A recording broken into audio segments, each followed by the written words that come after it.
আমি করবো ভাই, কনফার্ম আমি। আমরা এখন নদীতে যেতেছি মূলত সাঁতার কাটতে, গোসল করার উদ্দেশ্যে। শুনুন রবিন হইতেছে রাইডার, আমরা চারজন চলে যাচ্ছি গাড়িতে। কারণ আমি করবো। আমি তোমরা বই আছো। আর কি চালাইতেছে রবিন, রবিন ভাই, আমরা দাঁড়ান, তিনজন দাঁড়ান। পিয়ন। আমি বলুন না, দাঁড়ান, দাঁড়ান, নি আপনি।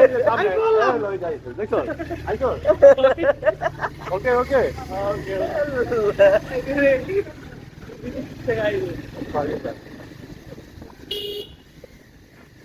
পালসার, এটা অন্য কোনো গাড়ি এটা পালসার গাড়ি নাকি রবিন ভাই? পালসার। দামে কম মানে ভালো।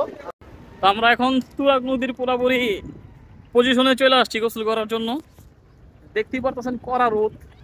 তো দেখা যাক, অনেকদিন পরে পানিতে নামবো, অনেক মজা লাগতেছে। মানুষ ভাই অনেক।